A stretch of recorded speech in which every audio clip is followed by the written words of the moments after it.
Fulfill Radio, a voice you can trust. Broadcasting live presents Two Guys and a Bible with Don Preston and William Bell.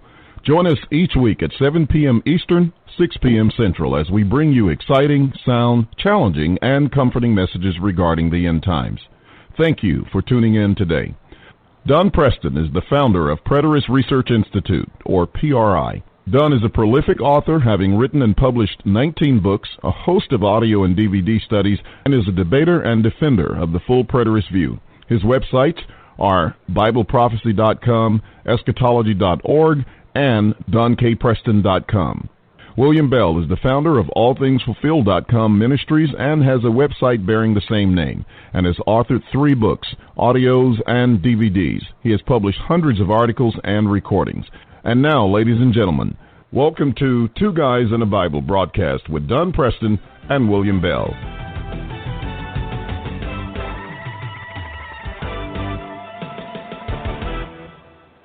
Good evening, ladies and gentlemen. Welcome to Two Guys and a Bible right here on Fulfill Radio, a voice you can trust. This is William Bell, and with me is Dr. Don Preston. We are delighted to be with you today. Looking forward to another great study and to have a little conversation with you about things that are going on in the preterist world. And as a matter of fact, before I pass the mic over to Don, we just got back from Indianapolis with a conference at the West Side Church of Christ. I hope I said that correctly. I always get these names messed up. But it was with John Watson, and along with us was Hogan Newbar and Bobby Allison. Scott Claff was there, and several others. We had a great time. Steve Bazin, of course, and Robert Boona, but a great time on some biblical studies, some very good information that was presented during those lectures, and we are grateful to John Watson for the opportunity to have gone there and spent the weekend with him. So that was good. A lot of people from around the country listening in, and this, of course, coming off the debate that was held at the Olson Church of Christ with Holger and Bruce Reeves. So it just, was another opportunity to get more of the word out and spread it to more people, and we're just excited about the results that are happening. And I know Dr. Don Preston has some great information to share with us as well, but I'll turn the mic over to him, and at this time we'll hear what news he has to share. Yeah, that's great. I was very anxious to hear about how the lectureship went. I know you and I corresponded ever so briefly this week after you got back, and you said it went very well. And so it's great. John Watson is a longtime member of the Churches of Christ. He's paid a severe price for taking a stand for the truth. He's been castigated and condemned by, everyone within the Churches of Christ fellowship that knew him. And yet he has been strong, he's been active, he's been militant, all the while being very humble and so eager to learn more and more and more. I've been very, very pleased. We had John to speak for our Preterist Pilgrim Weekend this year as well via the electronic media.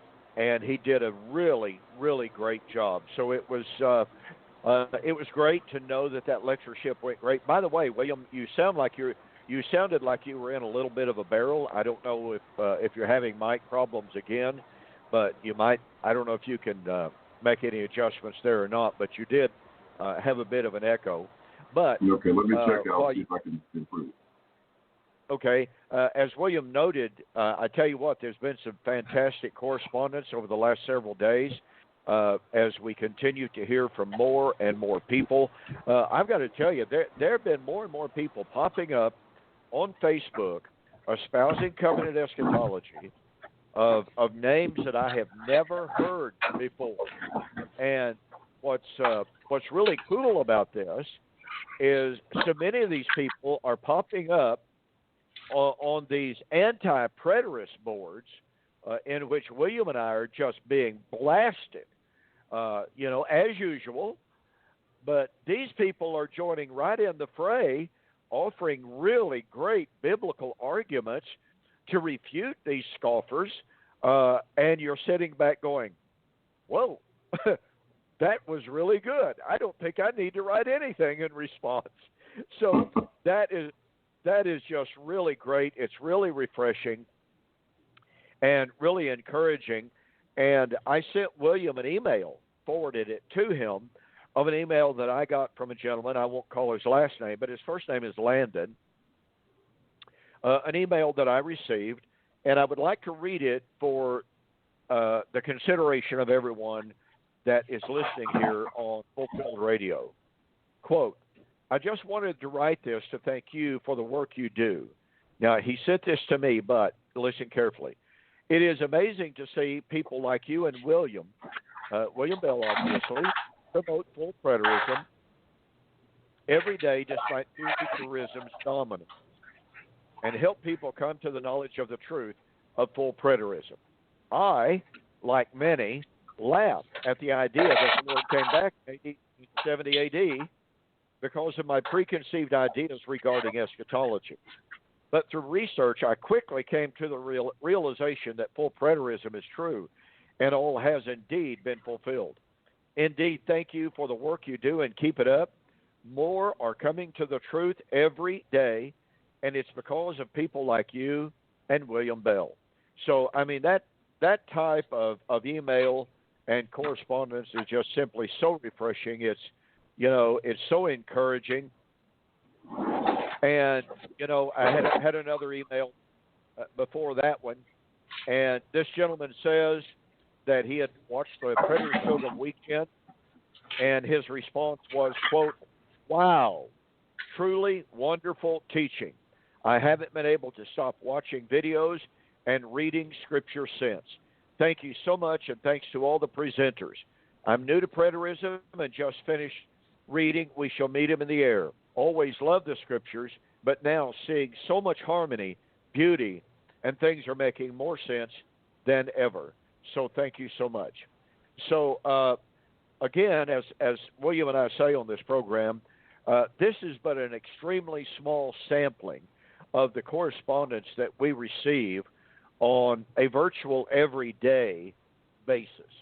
And as this one gentleman says, there are more and more people coming to understand covenant eschatology every single day.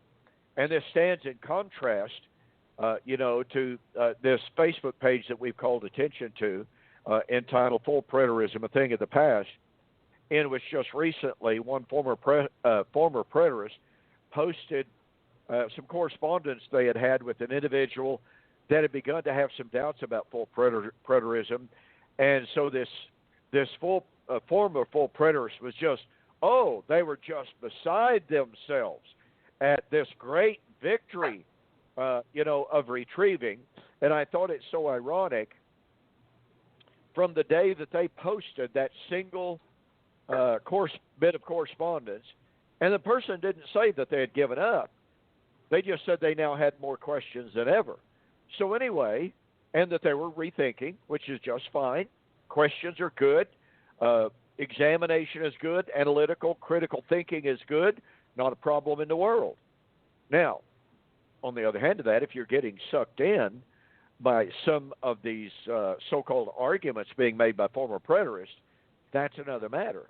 But anyway, what came to my mind as I read that post and the exultation on the part of this one former preterist, just rejoicing in this one person that was now having doubts about covenant eschatology. In stark contrast with this, every single day since that post, I have received emails or private messages on Facebook or comments on YouTube of how they have now come to accept covenant eschatology. And so, in stark contrast to one person who says they're now rethinking, I had this tremendous number of people who have said they've now rethought their views on futurism, and now they're full preterists. So it's like, hey, look, you can't win them all. But when you can win far more battles than you lose, you will take that any day of the week. And so, yeah, it's really, really exciting to read and to get all of this correspondence. And I have to tell you, this is not intended as a plug for my new books, but I have two brand new books out. One of them is entitled "Watching for the Parousia," where Jesus' apostles confused.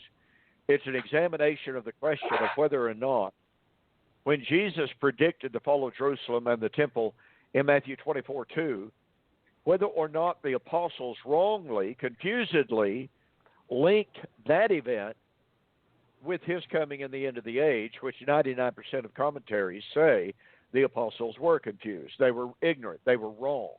And this book, Were the Apostles Confused, is the only book like it that I know of. It's now been out for about 6 weeks, and the feedback that I am beginning to get is just so encouraging.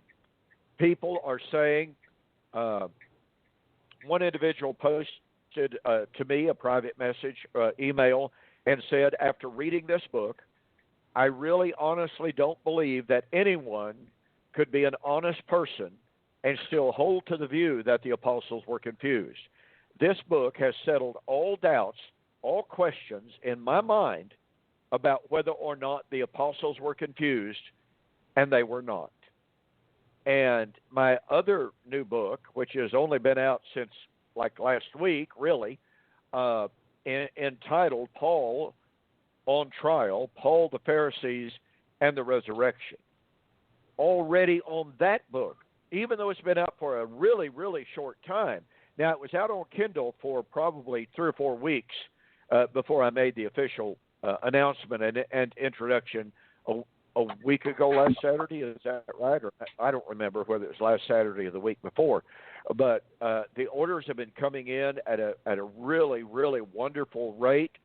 And already, I have people telling me the trial of Paul has been a perplexity to me, because everyone argues the Pharisees believed in physical resurrection. Paul said he was a Pharisee, therefore Paul must have believed in physical resurrection. That always sounded like, sounded like a legitimate argument, but your book blows that argument out of the water. And so I am extremely, extremely gratified at the response that these two books are getting. And I have to say this, William, so many of the orders, I'm not going to say the majority, but so many of the orders that we have been getting for these two brand new books are from brand new people that I have never heard of before. Now, thankfully, and I'm appreciative for this, to be honest about it and to be positively sure about it, many of the orders have been from repeat customers, people who buy my books when they come out. But I want to tell you, a very substantial portion of these orders for these new books have been from people that are not in my database. I've never heard of them. I've never corresponded with them. They're simply brand new names ordering these books. That is really, really encouraging. So anyway, I just wanted to share that little bit of news, because it directly relates to the growth of the movement of which we are a part, and how people, an increasing number of people that we have never heard of before, are reaching out. They're asking questions. They're learning. And it's just like your, may I use the term, missionary work to all of these different nations and these Zoom meetings that you're having, Uganda, South Africa, Nigeria, and I can't even remember all the places that you have had Zoom video meetings with people. And again, that just goes to show how the word is spreading in absolutely unprecedented ways. I made mention last week that tomorrow night I'm going to have my very first Zoom video Bible study with a group of young men from Northwest Arkansas. And I'm very, very excited about that. Matter of fact, the guy who's organizing this lives at Winslow, Arkansas, which is immediately south of Fayetteville. And Winslow, my wife and I own 40 acres down there. So this guy lives right there in the heart of Northwest Arkansas, my old stomping grounds. Northwest Arkansas is where I graduated from high school. It's where I grew up. It's where my family still lives to a great extent. So I was just thrilled to get this notification. I initially got a notification from 3 young men about 3 or 4 years ago, and they actually sent me a contribution from my ministry. I have corresponded with them somewhat sporadically. I've met with them once or twice since then. And then out of the blue, this other one of the 3 contacted me and said he had a few guys interested in having a Bible study with me. Would I be willing to have a Zoom video chat? And I went, well, sure, obviously. So I'm very, very much looking forward to that tomorrow night. So again, it just illustrates more and more people are hungering and thirsting to know the truth of God's scheme of redemption. Very exciting times. Well, it's very good. You mentioned some of the places.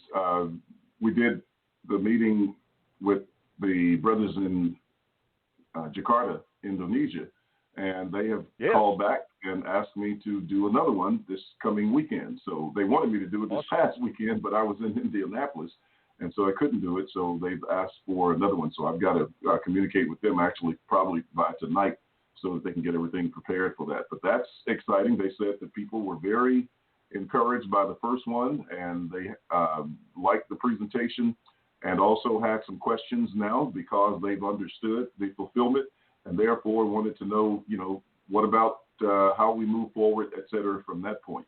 So that's very, very encouraging, and, we're excited about that. Oh, I don't blame you. It's thrilling. It really, really is thrilling. Well, we could go on and on about what is going on in the preterist movement, the things that just you and I, and that, believe you me, there's lots and lots and lots of other stuff going on. Michael Miano is involved in a video debate tonight. I forgot about that until this very moment, as a matter of fact. Michael Miano does a great job of promoting covenant eschatology. And so when you talk about all these other people that have come on board fairly recently, and yet they're so eager and so aggressive, not in a bad sense, but they're so militant, not in a bad sense, but they are nonetheless militant in spreading this word of fulfillment. My goodness gracious, it's wonderful, wonderful to see. And it lets you know, William, you and I used to sit around along with others and say, well, okay, what's going to happen after we're gone? And now we can see what's going to happen after we are gone. We are going to see that the movement is going to grow and grow and grow. And that is so wonderfully encouraging. Yeah, it is the books that you're writing and that others are writing, the videos that are out there, the lectures, all of this information being recorded. The generations to come, they have a good foundation. That issue actually came up in Indianapolis, and they were talking about it, and I said, Don and I used to talk about this day before, and they said, well, wonder what's going to happen when our, grandchildren and et cetera start coming up, or their children and the grandchildren. And I looked at the audience, I said, let's look at yourselves. You are our grandchildren as far as eschatology is concerned. A lot of people there were at least my age or maybe some older. And, but, in fact, that's what it was. Just about everybody in that audience has been influenced by you or me or someone else, or they learned on their own since then. But for the most part, that's pretty much what's happened. And, we know that we've got young men who are, young enough to be, we've got those who could be our brothers, those who could be our sons, grandsons, and great-grandsons as far as out there, teaching. And that's just what's going on. And, my grandson called me this morning. He had been involved in a just a skirmish debate with someone this morning. So before I almost got out of bed, there he was, talking to me, asking me questions and going through some of the experience that he had. So It's happening on all levels, and that's very good. And every time we do some type of event, as you were saying before, we get more people who are interested and who are involved. Yeah, that's exactly right. I know it's got to be absolutely thrilling and encouraging for you, for your grandson to call you up like that and to want to be involved in sharing the word with others. That's got to be absolutely wonderful. Now, William, I do have to ask the question here. You said that folks were asking what's going to happen in the future. I sure hope folks weren't up there saying, and I sure hope you weren't up there saying, well, Preston's an old man now. He won't be with us much longer. Oh, no, none of that. And I mean, how could I say that with all the gray hair in my head, right? It was just to acknowledge the fact that, we've been around for, wow, it's hard to say this, but I got to say it, about a generation. We've been around about a generation. And so we've seen the progress. I mean, we were here before internet, before websites, before live streaming, all of these things that we're doing today. I remember, the first product I ever made was on cassette tapes, and I sat there and recorded on a little component system, that I had in my living room. So, and yet, every single one of them sold out when I spoke. That was up in Warren, Ohio. So, it's gone a long way since then. And the means and medium that we have to be able to communicate this. All the social media sites. Can you imagine? As a matter of fact, I was later on tonight, I'm going to send out a request for another, platform that is, heard around the world and has some potential. So I'm going to see if I can get on that particular platform to do a message. Wonderful. Well, I'm reminded of a passage in Zechariah chapter 2, verse 10. And, of course, the context is that they were in the process of rebuilding the temple after the BC 586 destruction.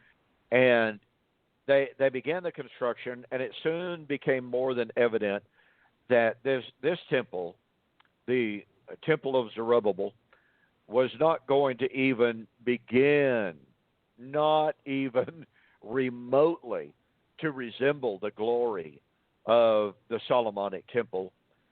And so the Lord made a statement to them that I know they found it difficult to grasp. But the Lord said, who has despised the day of small beginnings? And he promised them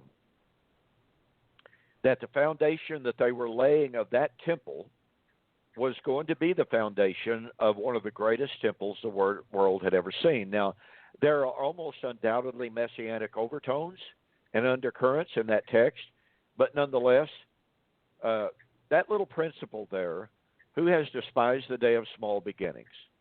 As you took note there, and as you told the audience at Indianapolis, you and I started before the internet, before computers almost. And to see where we are now compared to then, we absolutely thrilled to hear from anyone who might call us up. Remember, no internet, no computer, but someone would manage to get a hold of our phone number and call us up and say, are you the guy that's a, praetorist or praetorist or however you pronounce that? I just got to talk to you. And so, wow. Yeah. And the reality of it is, as fast as the movement is growing, undoubtedly growing, nonetheless, we are still barely beginning to crawl. Great, wonderful, magnificent things are ahead. I don't know if you and I will live to see those things, but we have lived to see wonderful things already, and greater things are ahead. So we can take heart, we can take joy and assurance in that reality. Now, we really, really need to get back to our study of the Messianic temple. And as promised a couple of weeks ago, you were going to begin to give us an in-depth exegetical study of Ezekiel 40 to 47. I'm eager. Now stop that. Yeah, right. I've slept quite a bit since that time. Oh, I see. I got you.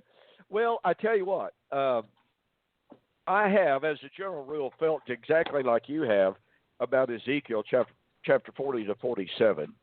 It has been an enigma wrapped in a puzzlement, wrapped in a whatever, wrapped in a mystery. When you read Ezekiel 40 to 47, you literally wind up shaking your head. And there are 2 or 3 different views of these chapters. Our dispensational friends say these passages, these chapters, again, Ezekiel chapter 40 through 47, are to be taken literally of the Messianic kingdom that will be established and built by the Lord himself, by Jesus the Lord, at the beginning of the millennium. Immediately after the second coming, the Lord will build this temple.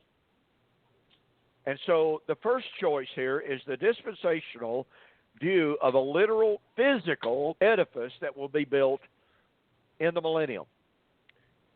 Other views, which include the amillennial view and the postmillennial view, to a great extent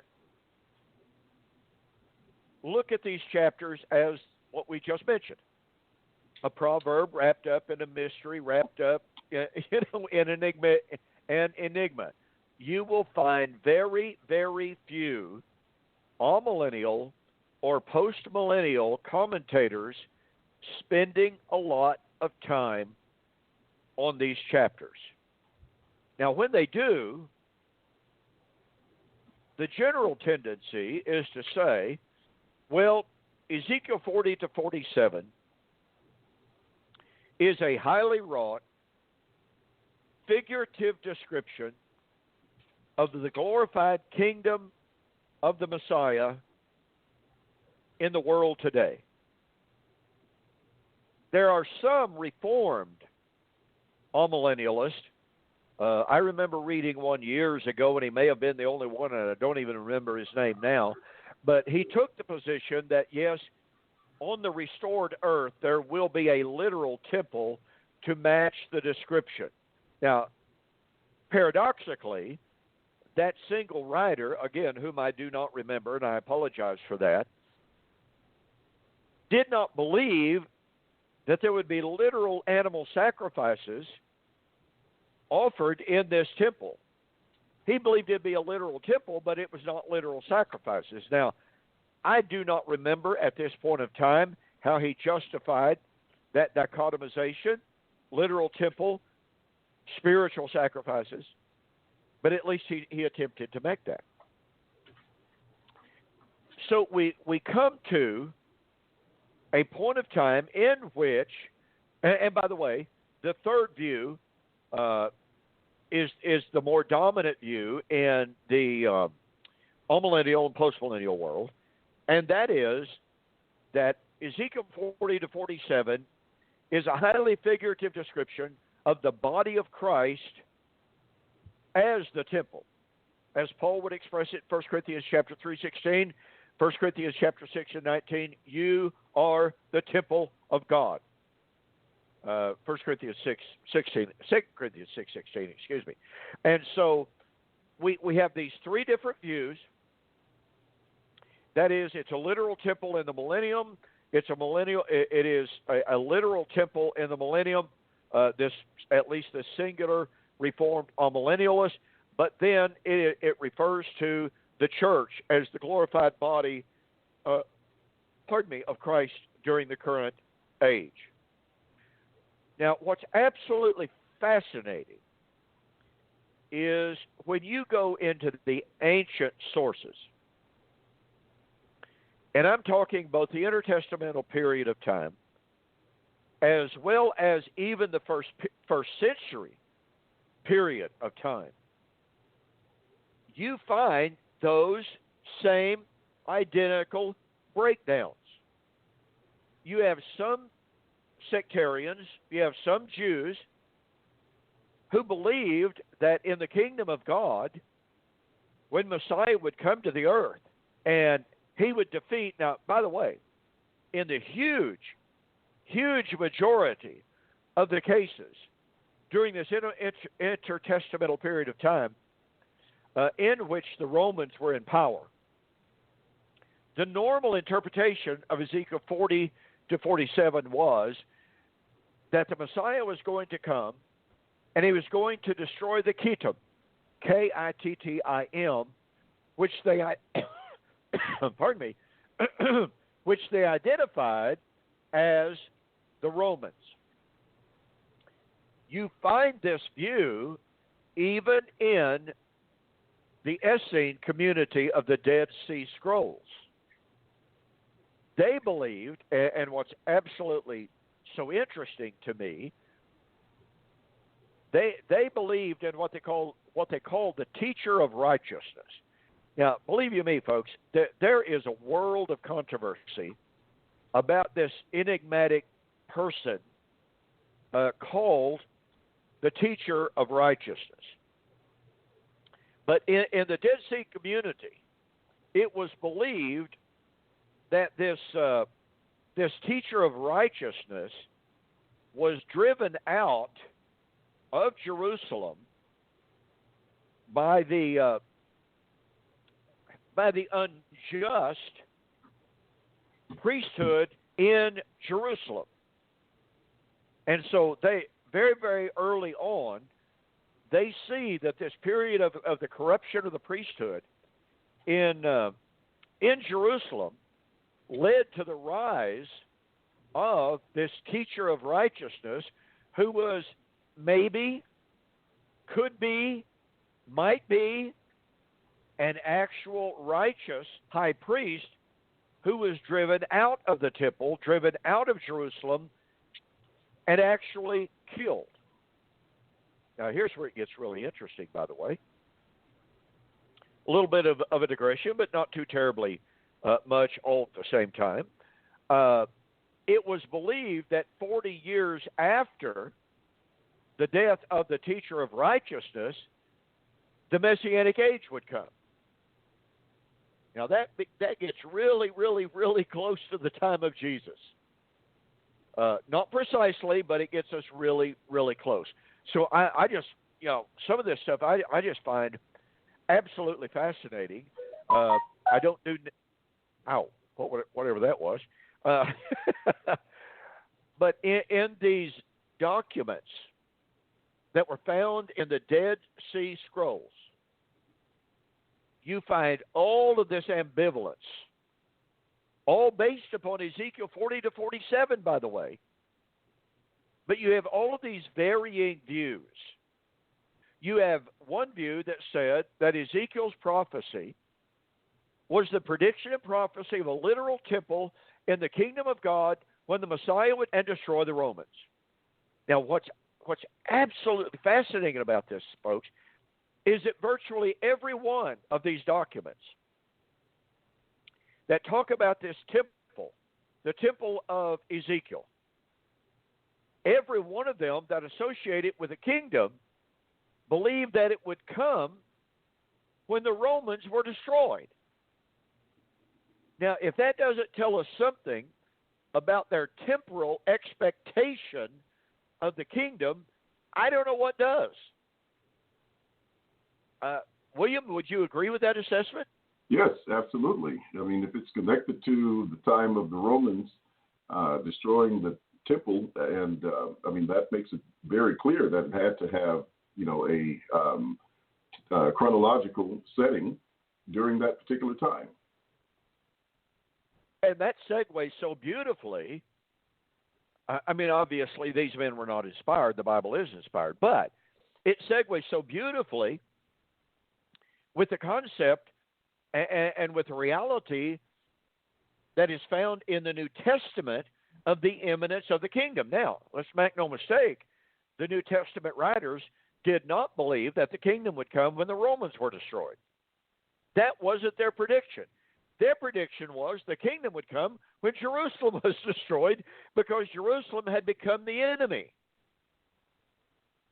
Grab a hold of that, folks.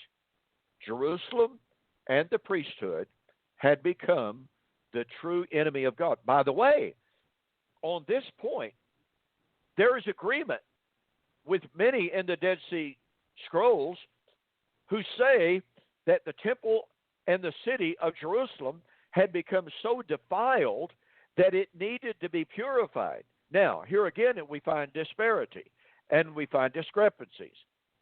We find the belief in the Dead Sea Scrolls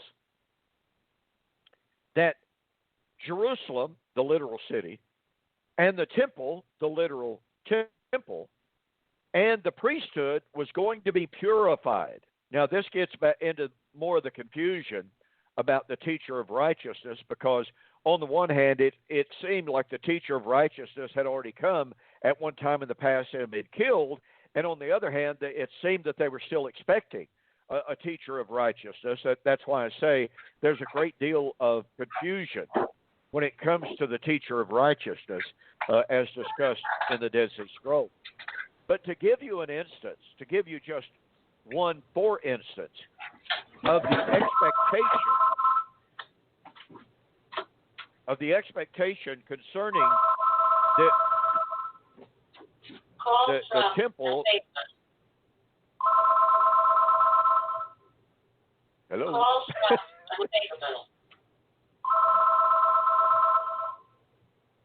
Were you going to take care of that, William? I didn't know you could hear it. My mic was off, so I don't even know how you're hearing it. Oh, it's coming in loud and clear. Oh, well, I'm sorry about that. I apologize for that. But anyway, it's taken care of. Go ahead. Okay, very good. Okay, anyway, in the Dead Sea community, in the Dead Sea Scrolls, and I can still hear that in the background, William, very, very clearly. Hey, William. There we are. That's okay, there you go. So in the Dead Sea community, in the Dead Sea Scrolls, you have this tremendous expectation. Now, let's make no mistake. There was an element of the Dead Sea Scrolls that saw the temple, Ezekiel 40 to 47, as a spiritual reality, as a non-literal entity. And most of the time, when they did that, they viewed, interestingly enough, they viewed themselves as, and that is, they viewed the Dead Sea community, the Essenes, as kind of an interim, temporary Ezekiel temple until the real one could come. Now, if that sounds a little bit confusing, don't worry, because it confuses the scholars as well. So, how could they see themselves, the community of living people, as a temporary fulfillment of Ezekiel 40 to 47, but then turn around and say that the real fulfillment is going to be literal in the kingdom? So one fulfillment is not in the kingdom, the other real fulfillment is in the kingdom. To me, that's just not even logical. It's not even consistent.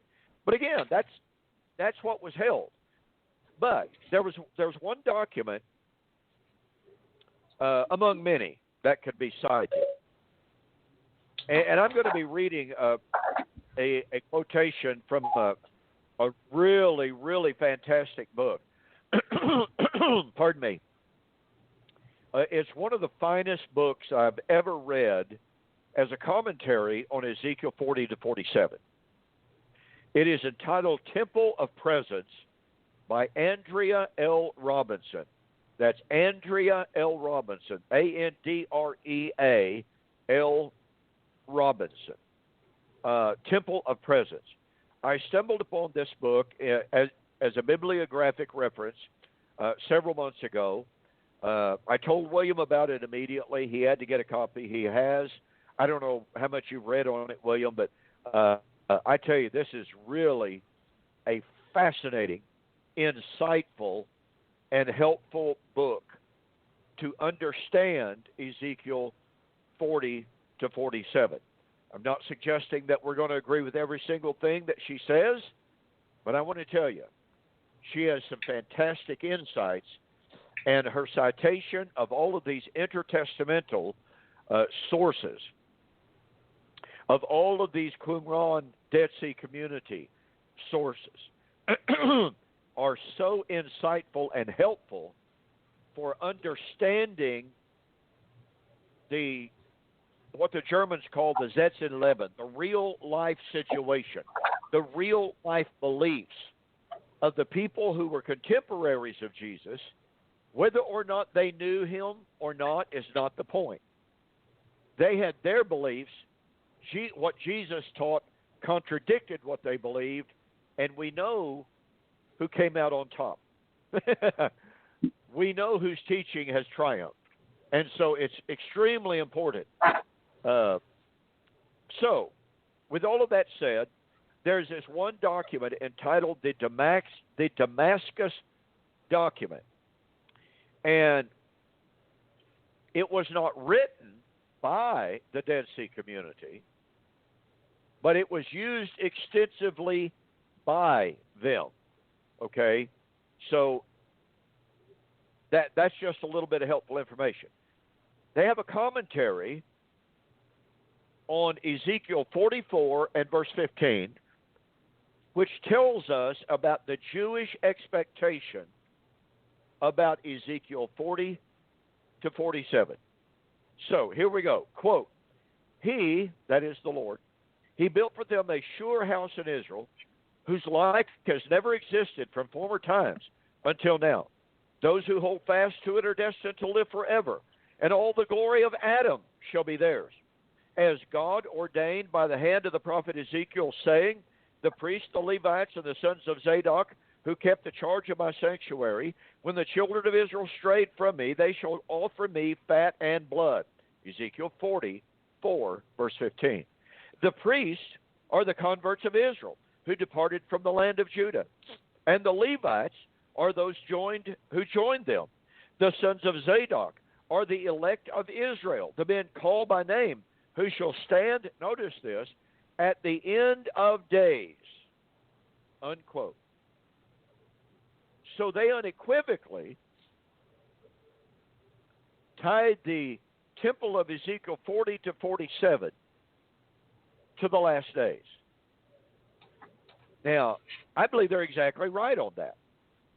Absolutely right on that, because here's something that we need to grasp. And, William, I want you to comment on this, if you don't mind, if you got some thoughts on it. I am absolutely, firmly convinced the temple of Ezekiel 40 through 47 is the exact same Messianic tabernacle of Ezekiel 37. Would you agree with that assessment, William? Yes, I most definitely agree with that. The time frame for the last days, of course, is indicated, as you were just mentioning a moment ago, and the Spirit being involved in the construction of this new temple is also another factor. And so I think that's,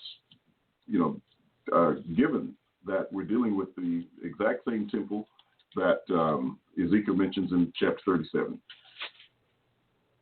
And so to touch again on this super, super important motif that you mentioned ever so briefly here, in Ezekiel 37, 10 to 14, it would be the Spirit who would be poured out to raise Israel from the dead, and obviously to construct the Messianic temple of verse 26 and 27. So if that Messianic tabernacle of Ezekiel 37 would be constructed by the temple, then when in the New Testament we find the Holy Spirit being poured out, and Paul saying that the temple of God, and remember, Paul's eschatology was nothing but the hope of Israel found in the Old Testament prophets. So when Paul said in Ephesians chapter 2, 19 and following, you therefore are no longer strangers and foreigners, speaking of the Gentiles, but fellow citizens of the saints and of the household of God, and you are being built up as a holy habitation of God through the Spirit. So that tells us, just as Joel chapter 2 said, the Spirit would be poured out in the last days before the coming of the great and terrible day of the Lord. Ezekiel tells us the Spirit would be poured out to raise Israel from the dead and to construct a Messianic temple. Here is Paul saying that the temple, which is the church of the living God, 2 Corinthians 6:16, was being constructed through the Spirit of God, just as promised in Ezekiel and in Joel. And what that means, folks, is they, 2,000 years ago, were living in the last days. We are not living in the last days.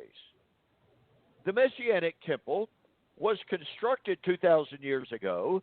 We are privileged to dwell in the Messianic temple. Now, I don't know about you, William, but every once in a while I get somebody to get all bent out of shape. If I make the statement the Messianic temple has been completed, consummated, and perfected, and we are just members of that, we dwell in the consummated temple of God as members of the body of Christ. Is that a misstatement, or have I missed the boat on this? No, you haven't missed the boat on that. You're correct on both accounts. That's what it is, and the fact that people do get bent out of shape when we tell them that that's exactly what it refers to. Well, sometimes quite honestly, it amazes me that some who call themselves preterists, that you kind of assume and that you hope, that you think, have a pretty good grasp of a whole lot of concepts, and then strangely enough, when you make statements like that, they come unglued.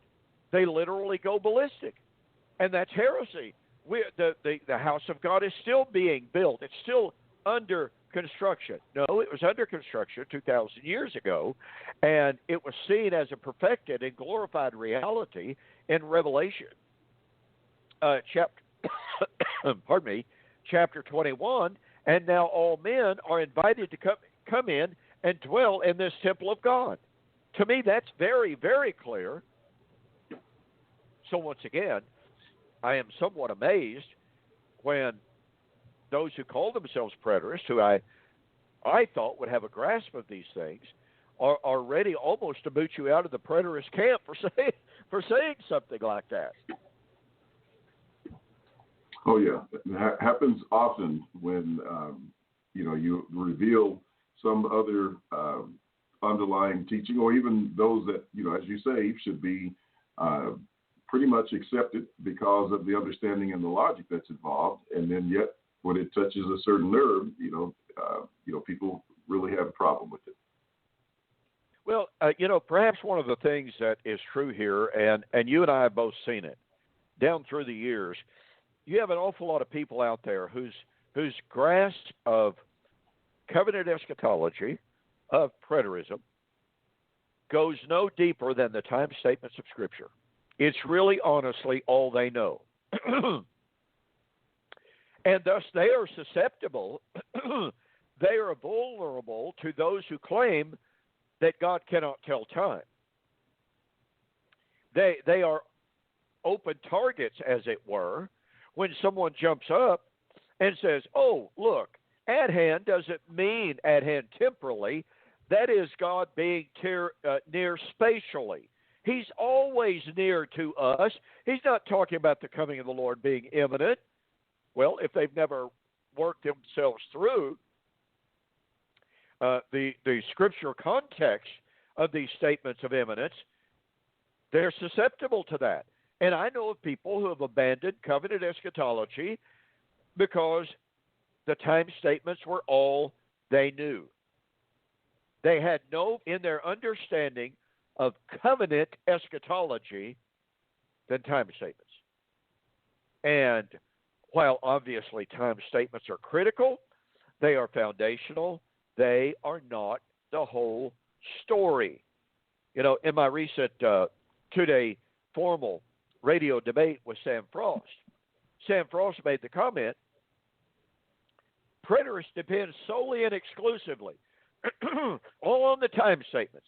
If preterists didn't have time statements, they wouldn't have anything. Well, as I rejoined and responded, that's absolutely not true. And by the way, Sam Frost knows that's not true. It's a blatantly false statement that he knows is a false statement.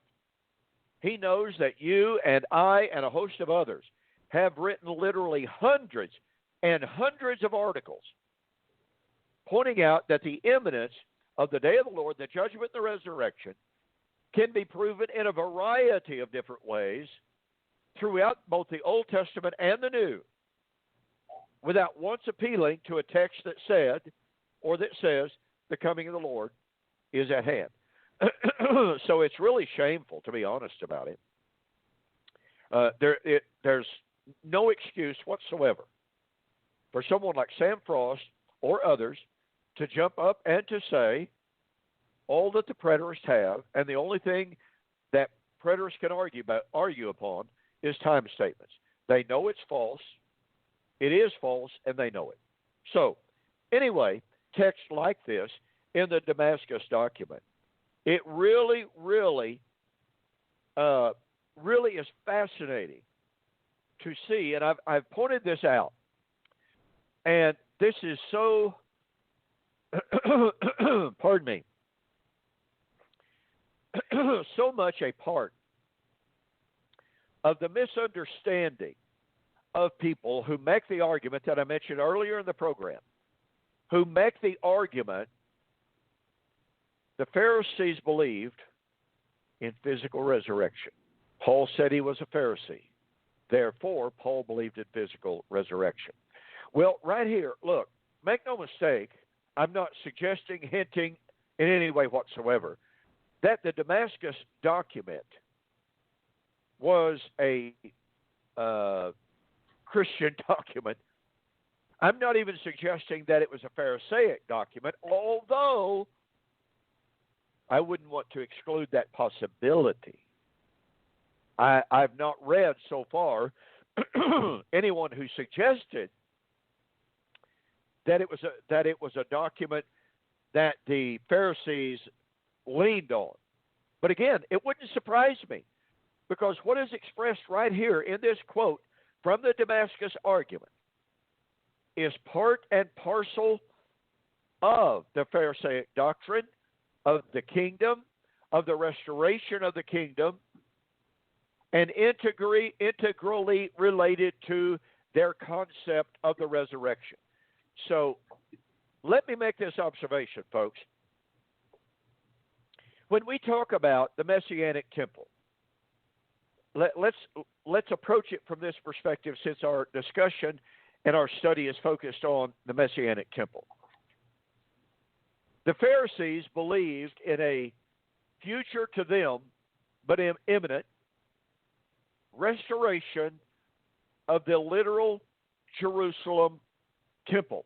Let me read to you again, okay? He, that is Yahweh, built for them a sure house in Israel, whose like has never existed from former times until now. Those who hold fast to it are destined to live forever, and all the glory of Adam shall be theirs.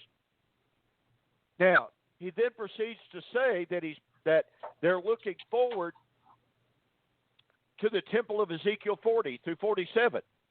Okay, so what was going to happen in their view in this restored Jerusalem temple? Well, the priests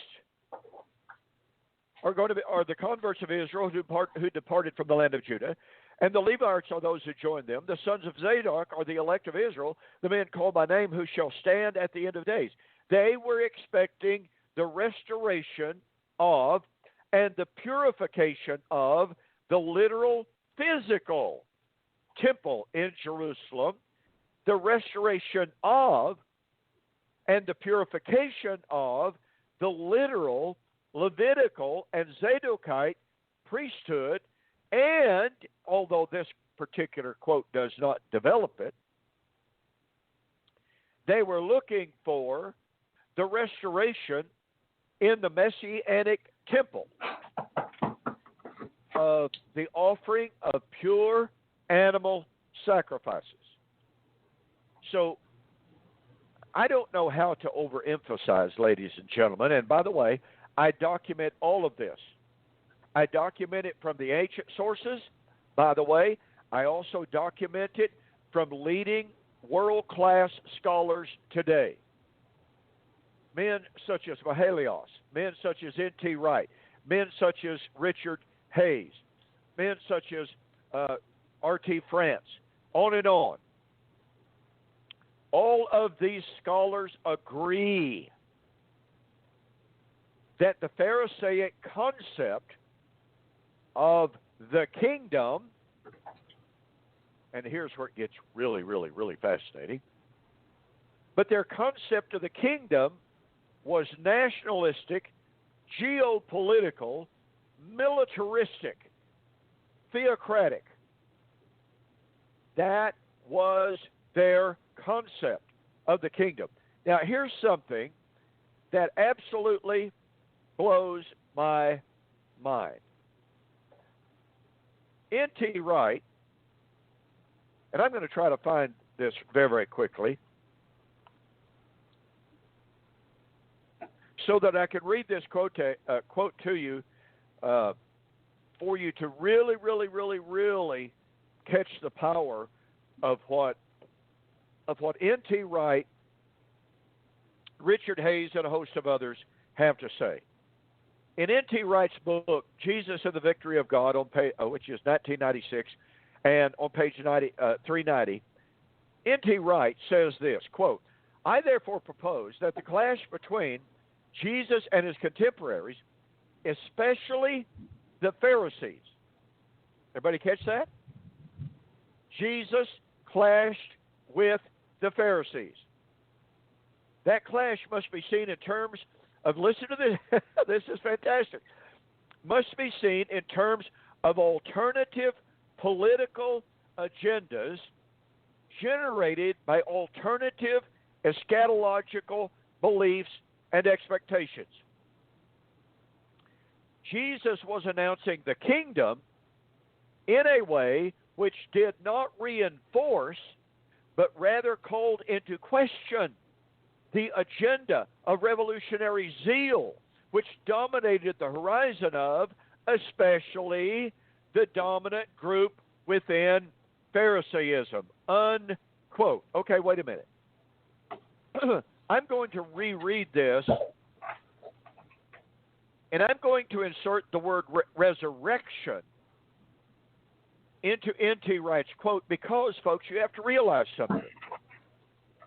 Resurrection and kingdom are all but synonymous terms. These terms are linked together. They are synchronous events. Even if they may not be 100% synonymous events, they are synchronous. So let me read this quote again, okay? I hope you'll pay extremely close attention. Quote, I therefore propose that the clash between Jesus and his contemporaries, especially the Pharisees. Now, I just got to stop here. So Jesus clashed with the Pharisees about the kingdom. Guess what? Paul clashed with the Pharisees about the kingdom. Why did Jesus clash with the Pharisees about the kingdom? Well, N.T. Wright continues, that clash, quote, must be seen in terms of alternative political agendas generated by alternative eschatological beliefs and expectations. In other words, folks, Jesus had a different eschatology from the Pharisees. Wait a minute. The Pharisees had a literal, physical, eschatological expectation. But Jesus clashed with that. Oh, wait a minute. Paul clashed with the Pharisees because he had a different eschatological perspective and agenda from the Pharisees. Well, what was the difference?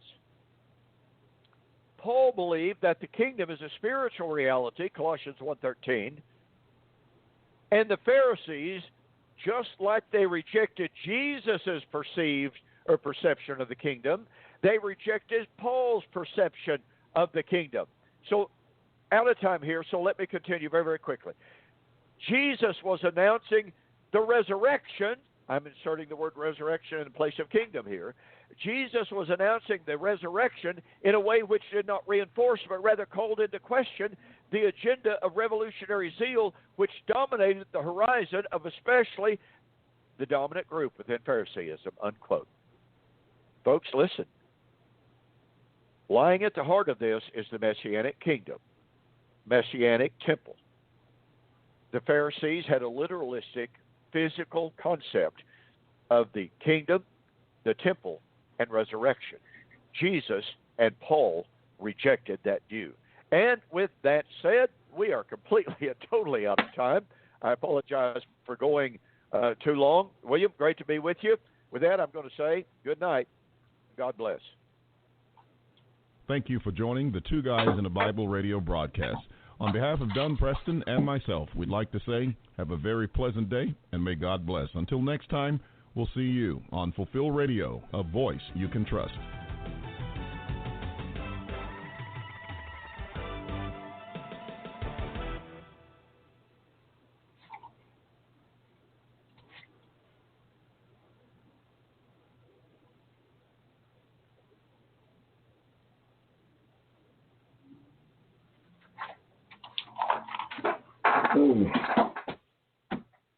Do, do, do.